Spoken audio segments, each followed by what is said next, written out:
le llamaban tierra de... Bueno, como la cortina ya lo está indicando, estamos presentando al analista político Aurelio Argañarás, que hoy ha titulado su columna Para vos que pensás, para Radio Tortuga 92.9, La ingeniería usada para estafar seguidores. Hola Aurelio, buenos días. Buen día, Marines, ¿qué tal? ¿Qué tal? ¿Cómo estás? ¿Comenzamos? ¿Te parece, Aurelio? Comenzamos. Dale. Bueno, en primer lugar yo quiero insistir en que si queremos recuperar las mayorías, es imprescindible entender por qué las perdimos. Claro. Sí. Y eso implica comprender al votante de Milei como en el 2015 o después del 2015 era necesario comprender al votante de Macri. Me refiero particularmente a comprender dentro de esa franja de votantes, sobre todo a aquellos votantes que sabemos que antes nos apoyaron y nos abandonaron en algún momento, y sabemos además que no se trata de oligarcas, sabemos que se trata de sectores que, digamos, por la índole de sus intereses, por su lugar social y a veces incluso por sus tradiciones políticas, deberían estar sin ninguna duda dentro del campo nacional y popular. En el 2015 sabemos que hubo franjas de trabajadores que votaron a Macri, digamos, indignados por la persistencia con que se mantuvo el impuesto a las ganancias al salario. Y en alguna otra medida, quizá un poco inferior, pero no ausente, por qué se había roto con la CGT de Hugo Moyano, digamos, modificando lo que era hasta ese momento el apoyo fundamental, no el único, pero sí el fundamental de los gobiernos kirchneristas, por el apoyo de la pequeña burguesía progresista, con perjuicio del componente obrero y sindical, que había sido uno de los sectores que más le había dado una especie de tónica nacional y popular a los gobiernos inaugurados en el 2003. Eso es imprescindible comprenderlo, porque si no, algo que no se comprende no se puede resolver. Bueno, si uno lee, ya lo he mencionado en otra oportunidad, el libro de Pablo Semán y otros autores, Está entre nosotros, advierte sobre qué debilidades, contradicciones o errores de nuestro campo trabajaron Milei, Agustín Laje, otro intelectual de derecha del mismo grupo, Santiago Oría, el cineasta que les ha hecho productos fílmicos, sobre qué bases trabajaron los equipos intelectuales de los libertarios para lograr conquistar a un público amplio, que no solamente lo ha respaldado electoralmente, sino que además es un colectivo militante. Cuando hablamos, por ejemplo, del ejército de trolls que secunda a Milei, es necesario saber que además de gente que recibe alguna clase de remuneración por ese trabajo, hay allí cuadros militantes que, digamos, que están defendiendo con convicción ese punto de vista. Vaya a saber hasta qué momento, porque los que trabajan por un sueldo van a seguir siendo mercenarios, pero los que se han sumado a esos equipos por convicciones, bueno, esas convicciones pueden tambalear en la medida en que vean fracasar al proyecto libertario. Bueno, a su vez creo que ayuda a comprender esto el tener una idea sobre las bases que han conformado un fenómeno global del cual Milei y los suyos incluso reivindican formar parte, que es lo que se llama la nueva derecha global. La nueva derecha global tiene como contrapartida a una izquierda europea, sobre todo europea. El fenómeno puede tener alguna significación en Estados Unidos, pero donde se ve con absoluta claridad este fenómeno es en Europa, cuna de alguna manera de esa nueva derecha y cuna también de lo que se llama lo que algunos llaman el marxismo cultural o la nueva izquierda. ¿Qué es lo que caracteriza a esa nueva izquierda? ¿Y qué es lo que en tal caso la emparenta con nuestros progresismos? Creo que lo que la caracteriza es haber abandonado como proyecto la transformación social profunda de las estructuras económicas, en el caso de la nueva izquierda europea, secundar las políticas neoliberales y inclusive, bueno, una de las cosas notorias en estos últimos 2 o 3 años es que esa nueva izquierda europea apoya a Ucrania en su enfrentamiento con Rusia. O sea, en una cuestión crucial está con la OTAN. En las cuestiones económicas prácticamente se subordinan a los dictados de los centros financieros globales. Y entonces, ¿cuál es el perfil que les permite autodefinirse como izquierda o como nueva izquierda, y que otros, sobre todo los que los cuestionan, denominan marxismo cultural? Lo que les permite a lograr esa tarea, digamos, de definir un perfil que los identifique así, es la asunción de lo que los postmodernistas llaman las nuevas demandas. Algunos incluso como Laclau lo han teorizado planteando cosas que es profundamente cuestionable, pero no podemos desarrollar en esta columna, que la desaparición del proletariado como sujeto histórico transformador, digamos, obliga a la izquierda a buscar su respaldo en las demandas de las minorías o en demandas culturales. Y entonces ese paradigma de alguna manera ha sido tomado por nuestro progresismo, por nuestra izquierda, para llamarle de alguna manera, porque, digamos, se trata de una izquierda bastante ambigua en muchos sentidos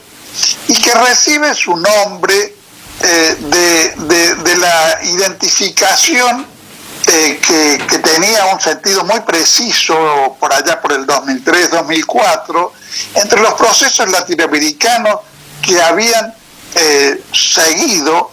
al reinado casi uniforme del neoliberalismo en nuestro continente. Hablamos de Chávez, de Lula, del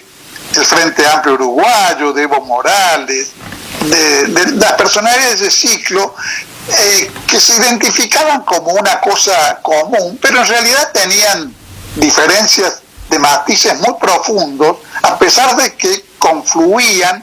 en cosas como el rechazo al ALCA y con un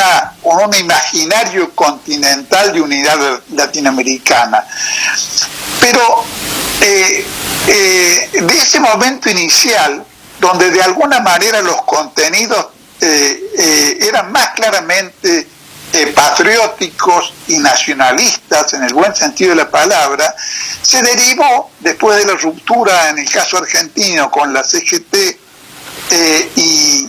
el recostarse sobre la pequeña burguesía progresista, se derivó hacia un proceso en el cual las identificaciones tenían más relación con eso que llamamos marxismo cultural. Y en esa realidad, en esa situación, en esa coyuntura, se apoyó la acción del universo libertario para captar porciones de población, defraudada de algún modo por la política argentina, en base a una construcción de lo que Laclau llama una cadena de equivalencias, para constituir una especie de plataforma ideológica y doctrinaria que unificara ese espacio en base a convicciones o demandas que creaban una convergencia entre distintos sectores. Una de las bases fundamentales sobre las cuales obraron, eso es claro, en los discursos de Milei, fue lo que podríamos llamar legítimamente, no ya en nombre de Milei, sino en nombre propio, como el fracaso democrático en el combate contra la pobreza. Milei ha hablado reiteradamente de la fabricación de pobres por parte de lo que él llama la casta política, y en realidad allí está afirmando su posición sobre una realidad, porque no podemos ignorar el hecho de que el gobierno anterior, el gobierno de Alberto Fernández, a pesar de las cosas que pueden reivindicarse ese gobierno, terminó con una proporción de un 40% de población debajo de la línea de pobreza, y que aún en su mejor momento, el kirchnerismo no pudo nunca perforar un índice de la pobreza que estaban entre el 20 o el 30%, más cerca del 30 que del 20%, y al mismo tiempo convivir con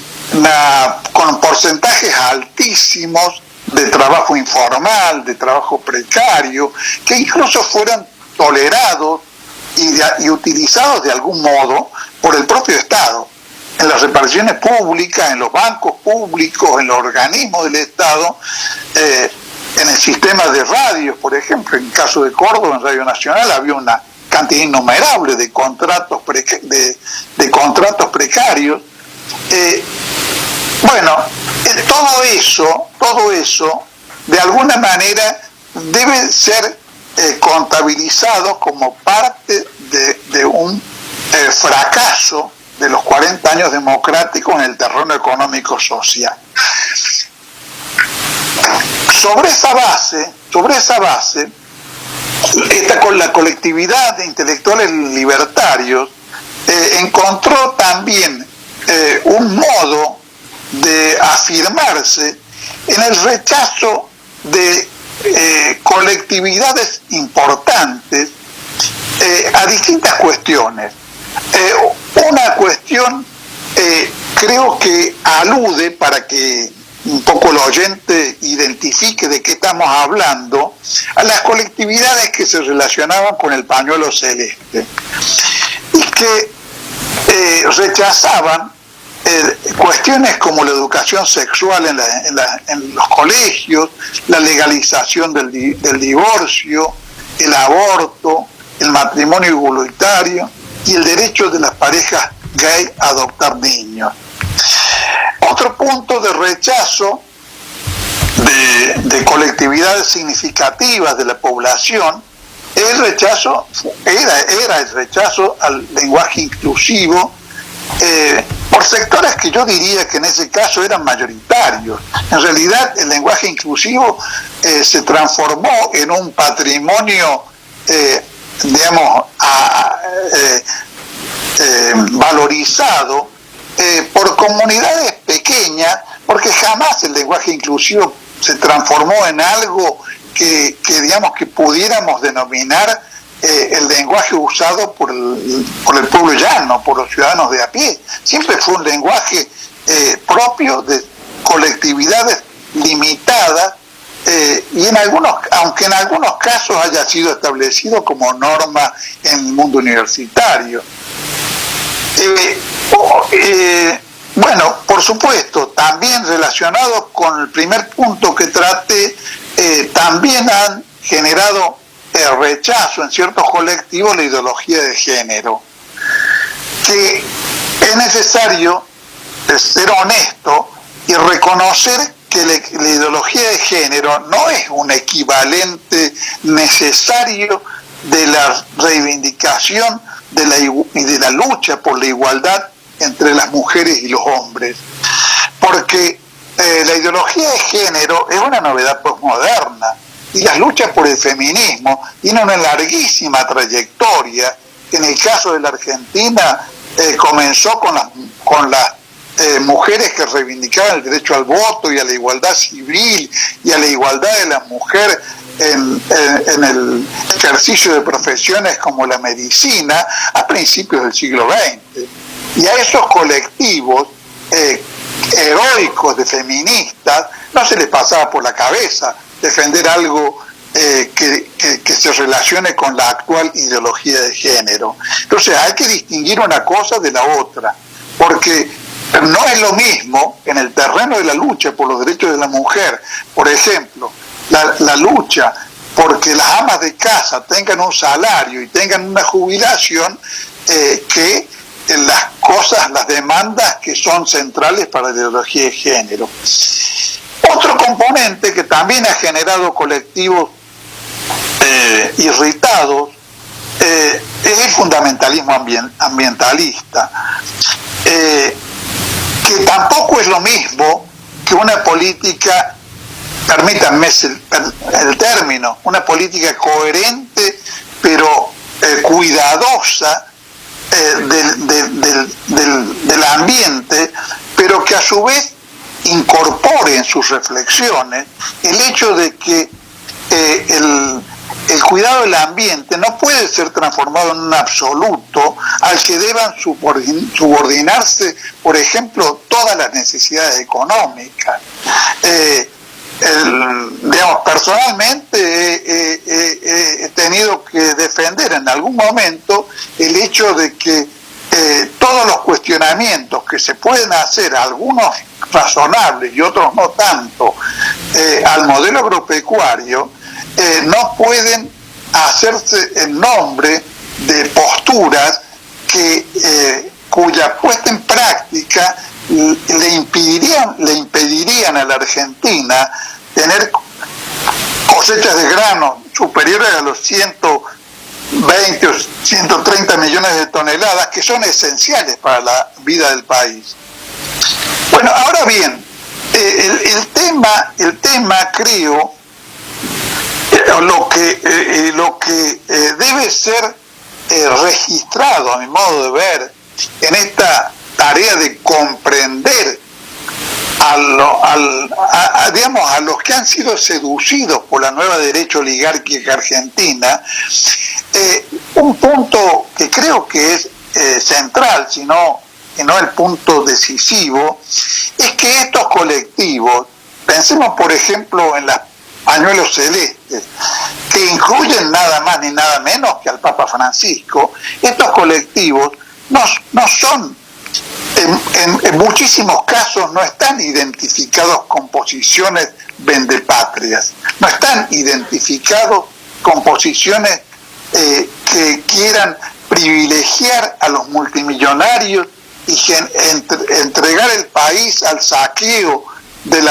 capital internacional y empobrecer a las poblaciones generando trabajo de mala calidad. Una buena parte de esos colectivos tienen en los puntos que se refieren a lo económico social posiciones que son absolutamente compatibles, sino las mismas que defendemos desde el campo nacional y popular. Entonces, creo que si hubiéramos obrado con la clara conciencia de que necesitamos de las mayorías para defender a la patria en las cuestiones fundamentales, para defender a la patria en los términos que están planteados como antinomia por la consigna de patria sí, colonia no, si hubiéramos considerado que eso es lo fundamental en un país que no es europeo como el nuestro, sino que forma parte del mundo semicolonial, que tiene como tarea fundamental independizarse del dominio extranjero, si hubiéramos tomado en cuenta eso, creo que hubiéramos manejado de otro modo estas cuestiones. Y no hablo de renunciar a posiciones, sobre todo en casos en los que hay una absoluta justicia en la defensa de estas reivindicaciones. Pienso, por ejemplo, para poner un ejemplo, en la defensa de la legalización del aborto, para que tuviéramos un aborto seguro, gratuito, en los establecimientos públicos. Pero, por ejemplo, en una nota que yo escribí en el momento en que se debatía en el Parlamento de los tiempos de Macri la legalización del aborto, planteé que era necesario digamos, defender la sanción de la ley, buscando la manera de no generar con eso un enfrentamiento con los partidarios del Papa Francisco, porque es indudable que el Papa Francisco y los cristianos nacionales y sociales forman parte del colectivo que debemos representar. Y que eso no se va a lograr si la idea es identificar a los cristianos con los retrógrados en general,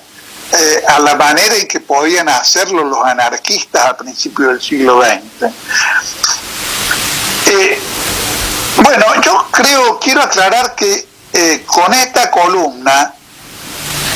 no pretendo, porque además sería imposible, agotar esos temas, pero sí pretendo aportar a que se abra un debate, a que se profundice la consideración de estas cuestiones. Voy a dar un ejemplo que tiene que ver con el hecho de que no puede ignorarse el estado cultural medio de la sociedad cuando se quieren promover cambios culturales. Los cubanos que durante muchos años, lamentablemente además, reprimieron penalmente la homosexualidad, hace algunos años decidieron impulsar una campaña para legalizar el matrimonio igualitario. Ahora, ¿cómo lo hicieron? Y ese cómo lo hicieron no es un dato menor. Generaron en la isla un profundo debate con asambleas barriales, llevaron el tema a los sectores más digamos, anónimos del pueblo llano, llamaron a un plebiscito para resolverse la cuestión, un plebiscito que obviamente iban a acatar si resultaba desfavorable al proyecto, y lograron que en un plebiscito se pronunciara en un 65% de la población cubana a favor de la decisión. Y una vez logrado eso, establecieron la norma. Creo que hay una distancia considerable por el hecho de que en la Argentina no hicimos nada semejante para que este tipo de cuestiones fueran sometidas a una especie de dictamen democrático profundo de la sociedad argentina, y no nos encontráramos con la sorpresa, digamos así, de que la sanción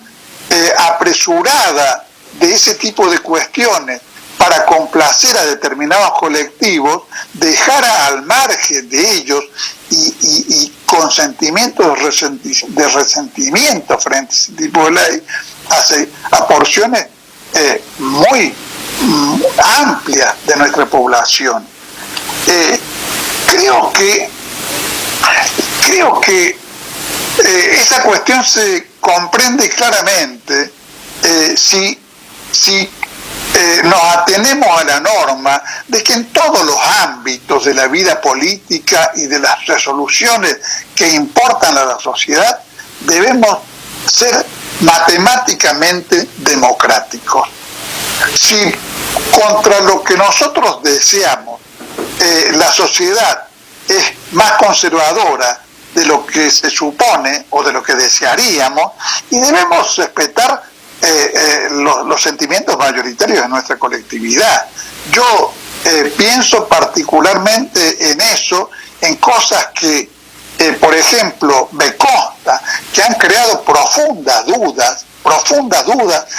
Yo diría que en las mayorías de nuestra población, como por ejemplo la adopción de niños por parte de las parejas gay. Yo personalmente quiero declarar que no estoy en contra de esa decisión, pero simplemente propongo como conducta de las fuerzas populares el someterse al dictamen de las mayorías del país, sobre todo en cuestiones que no son la contradicción fundamental que tenemos que enfrentar, porque la contradicción fundamental que tenemos que enfrentar y frente a en relación a la cual, si estamos en minoría, no podemos abandonar los principios, es la defensa de la patria y de la salud moral, intelectual y económica de las mayorías argentinas. Pero en las cuestiones que se refieren al plano de la cultura, y debemos someternos al dictamen de la mayoría del país. En cuestiones que digamos, donde las opiniones estén divididas. Creo que necesitamos un fuerte debate de este asunto, porque la lectura del libro, repito, la lectura del libro de Pablo Semán y otros, Está entre nosotros, muestra que estas cuestiones han sido fundamentales en la construcción de poder político por parte de los libertarios, que acaban de lograr la sanción de una ley que en realidad es un estatuto legal, un nuevo estatuto legal del coloniaje, que esperemos que no pase, no reciba la sanción positiva de la Cámara de Senadores.